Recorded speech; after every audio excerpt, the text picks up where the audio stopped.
Welcome back to Sip and Talk. Oh boy, another one of those topics that makes you go, Totally. Okay, so we've been noticing some things, right? Like you hear stories or see comments online about how some folks in China seem to, well, maybe not always follow the kind of logic train we might expect. Yeah, I know what you mean. And then there's this other thing, this perception that people outside China are just totally brainwashed, and it really makes you wonder what's going on under the hood. Exactly. And we've actually been looking at a really interesting mix of stuff for this. Some deep dives into Chinese political discussions, academic reports on their education system. Right.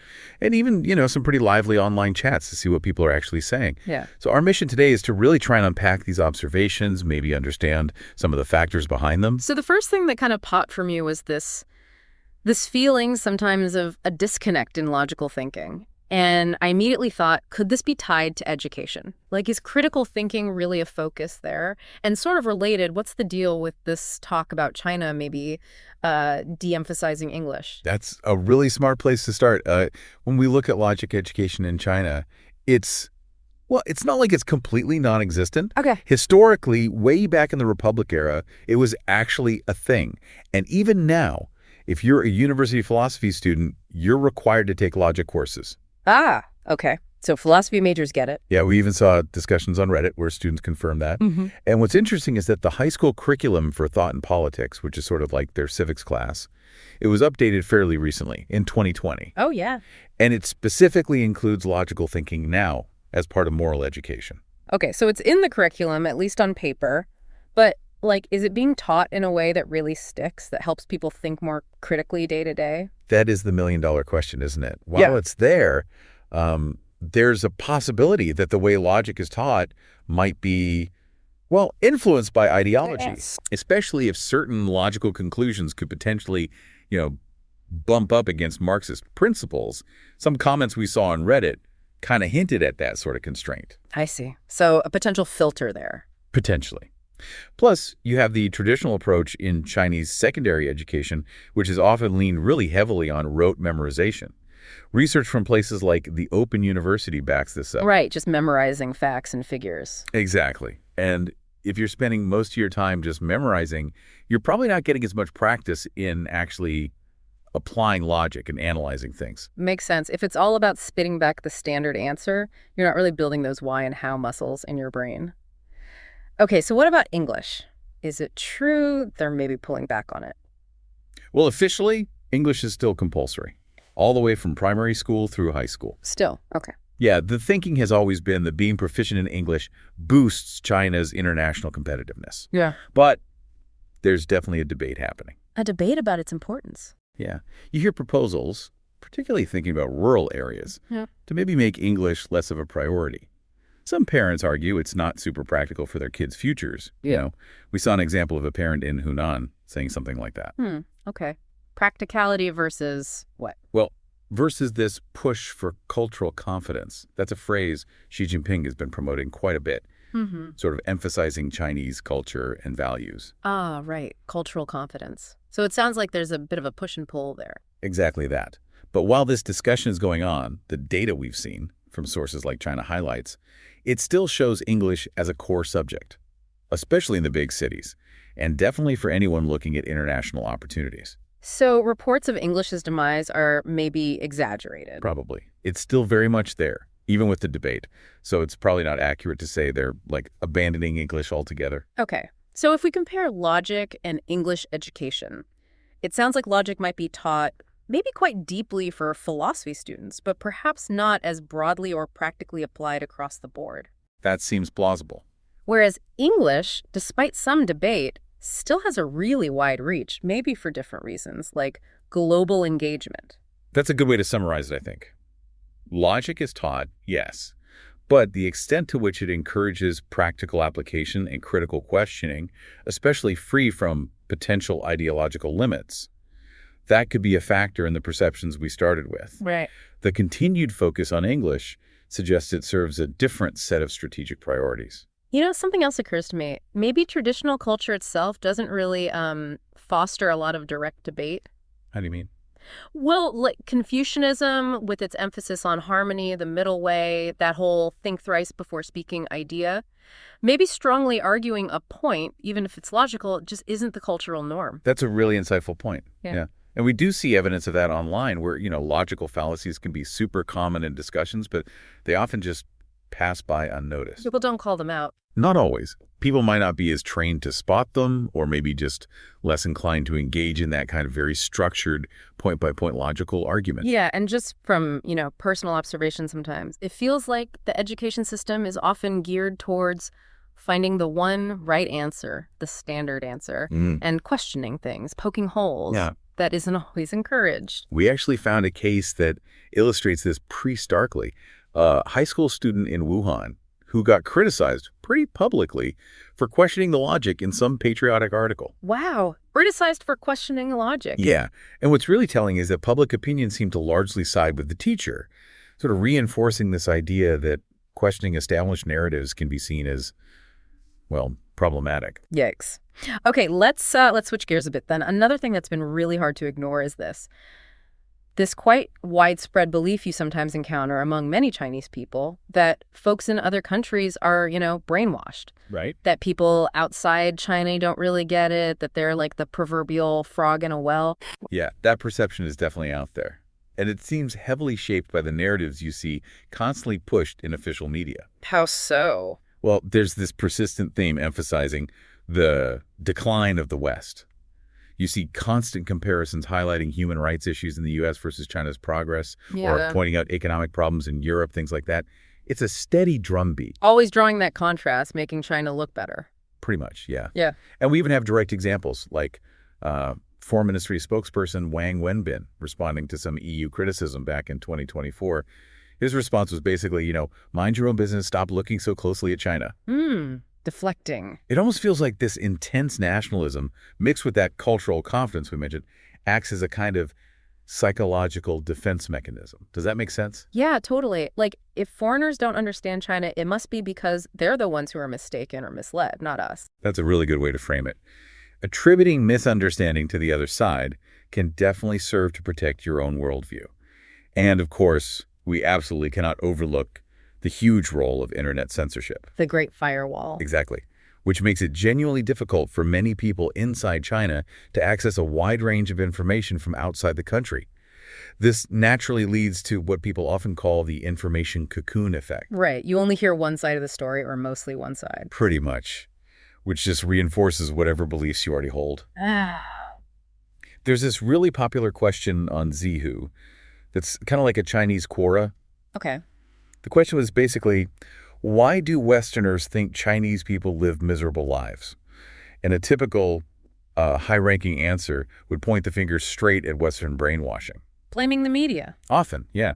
Specifically calling out outlets like CNN as the culprits for painting a negative picture. Okay, but let's pause for a second here. Play devil's advocate. Are we really saying that everyone in China lacks critical thinking? No, absolutely not. And that every single person outside China has some perfect, unbiased understanding of the world. That just doesn't sound realistic at all. You're absolutely right. Generalizations are always dangerous. And what's actually really interesting is that we are seeing signs of a growing awareness of logical thinking, especially among younger generations in China. Oh, really? How so? There are online content creators on platforms like Bilibili, channels with names like Half Buddha Immortal, Office Driller, Mr. Eyeball. Catchy names. Right. And they're actually engaging with logical concepts, discussing critical thinking. Okay, so that's a hopeful sign, a kind of countercurrent happening.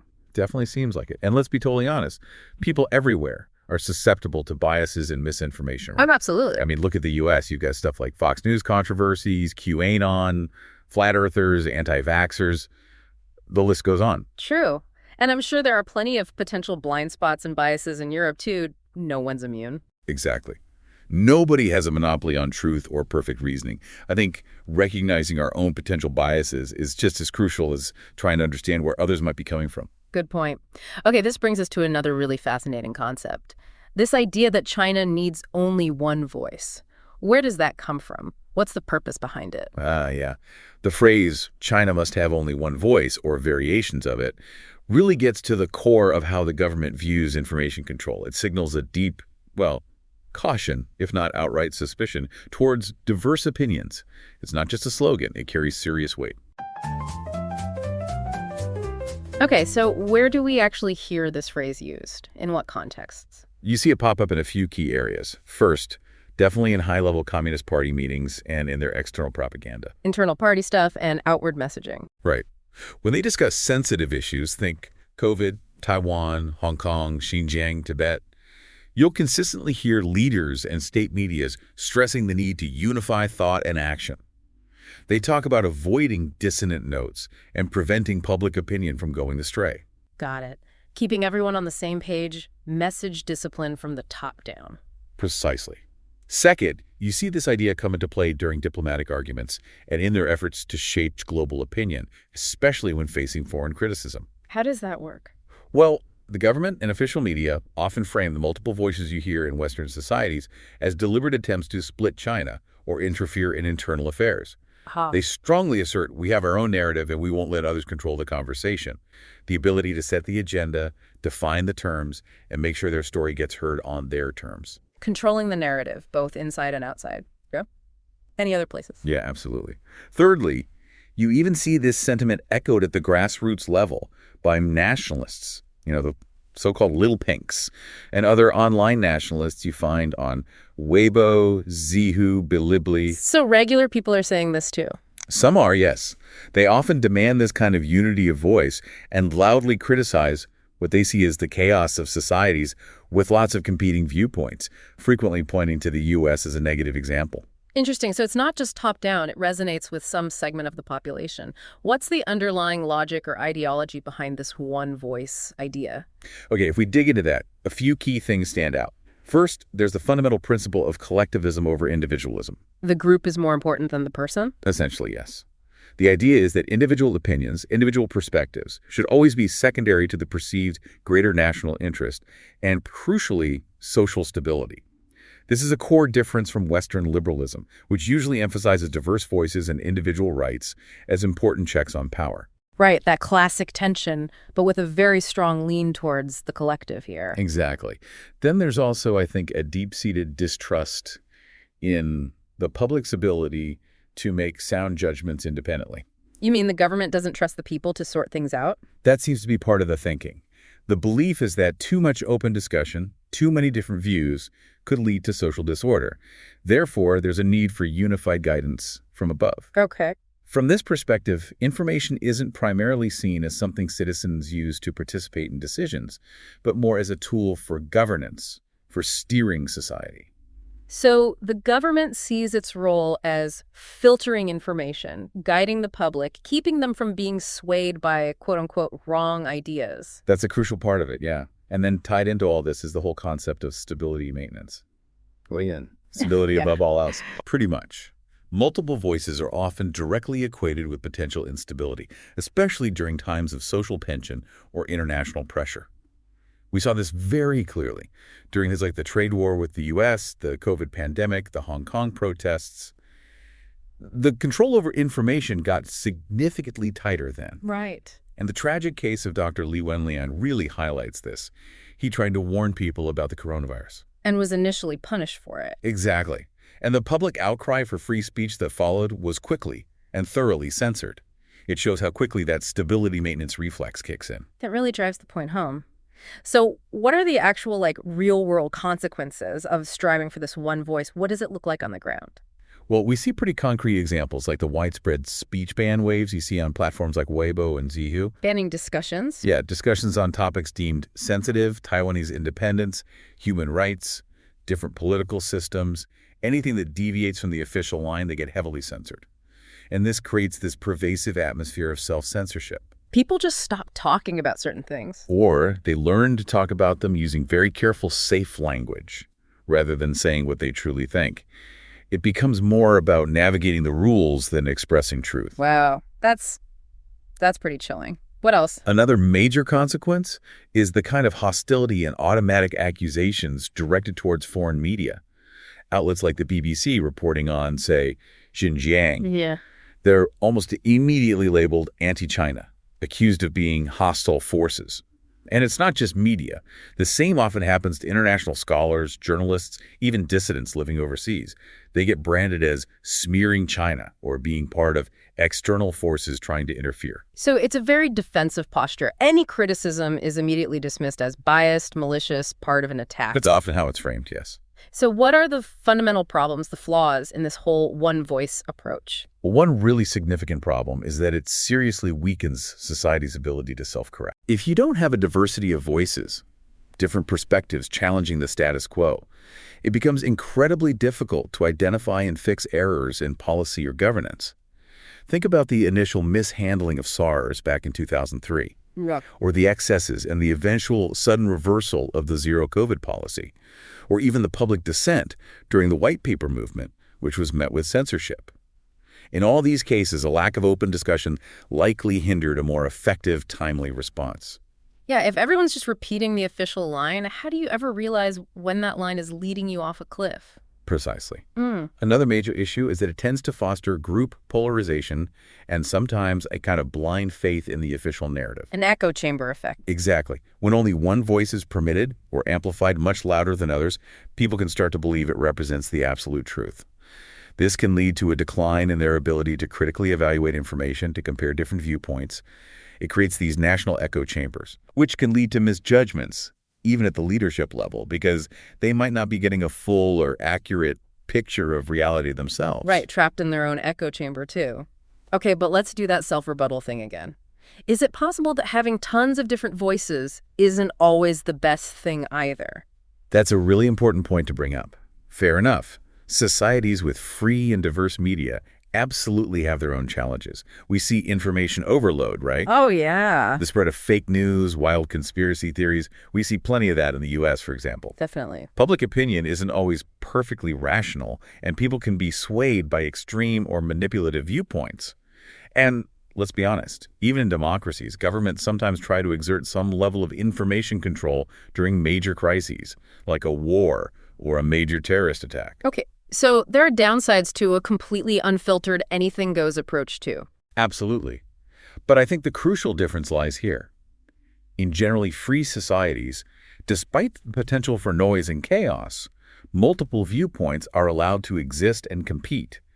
The idea is that they battle it out in the marketplace of ideas. Right. Authoritarian societies, on the other hand, tend to prioritize stability, that stability maintenance idea, above almost everything else. And that often comes at the cost of suppressing information flow and ultimately sometimes sacrificing truth for the sake of control. Okay, so to sort of wrap up this whole one-voice concept, what's the main takeaway for us? From a purely governance perspective, maybe one voice seems efficient. It helps maintain control, direct national efforts, maybe strengthen national identity in a certain way, manage perceived risks. The pros from that viewpoint. If you want to call them that. Yeah. But the significant downsides are huge. The suppression of diverse opinions, creating massive blind spots in the system, the sacrifice of individual freedoms, and critical thought. It sounds like a trade-off with some potentially really serious long-term consequences. Exactly. There's an analogy sometimes used. Open societies aren't afraid of noise. Closed societies are afraid of echoes. Real societal strength probably lies in the ability to tolerate a wide range of views without collapsing. And crucially, this whole pursuit of one voice directly clashes with the very idea of logical training and critical thinking we talked about earlier. Logic requires comparison, reasoning, questioning assumptions, considering alternatives. Things you can't do if there's only one approved answer. Precisely. None of that is really encouraged or even permitted under a system demanding a single unified voice. And this inevitably leads to a weakening of that self-correction ability we mentioned, the degradation of logical reasoning skills in the broader population. And you often end up with this kind of hollow, almost meaningless official language. Empty rhetoric. Yeah. We saw hints of it in the responses to SARS, the justifications for zero COVID, even some of the more boilerplate nationalistic rhetoric from the foreign ministry sometimes. Yeah. Now, okay, maybe you could argue for very limited exceptions, like a truly unified message might be needed in an extreme short-term crisis, like an invasion or a massive natural disaster. Yes, a very specific circumstance. Very specific, very short-term. But making that the norm is incredibly dangerous.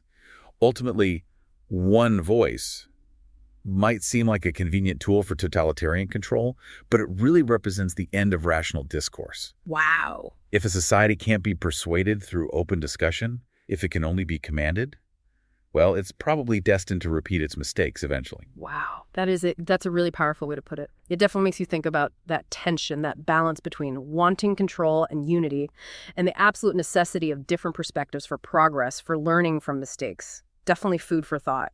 All right, well, that was a seriously deep dive. If you found all this as fascinating as we did, make sure you hit that subscribe button so you don't miss any future explorations here on Sip and Talk. And hey, don't forget to check out our buddy Mickey's YouTube channel. He's got some great stuff going on over there. Always worth a look. Yeah, go give Mickey some love. Thanks for hanging out with us today, everyone. Thanks, everyone. See you next time.